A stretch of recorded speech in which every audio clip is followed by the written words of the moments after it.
যদি আপনি এই পশুগুলোকে বাড়িতে লালন পালন করে থাকেন তাহলে আপনার ভাগ্য বদলে যেতে পারে।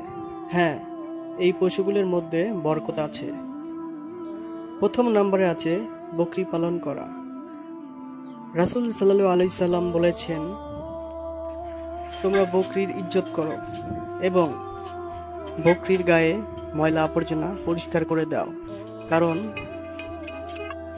বকরি হচ্ছে জান্নাতি প্রাণীর অন্তর্ভুক্ত একটি প্রাণী। তোমরা বকরি পালন করো, এতে বরকত রয়েছে। 2 নম্বরে হচ্ছে মুরগি পালন করা। যে বাড়িতে মুরগি পালন করা হবে সেই বাড়িতে কখনোই জাদু আসর পড়বে না। নাম্বার 3-এ রয়েছে উট পালন করা। যে ব্যক্তি উট লালন পালন করবে তার সম্মান দিনে দিনে বাড়তে থাকবে। নাম্বার 4 রয়েছে ঘোড়া পালন করা। আল্লাহ পাক ঘোড়ার পশমে পশমে সওয়াব লিখে দিয়েছেন এবং যে ব্যক্তি ঘোড়া লালন পালন করবে তার আখিরাতে তার জন্য একটি জান্নাত রয়েছে। সুবহানাল্লাহ।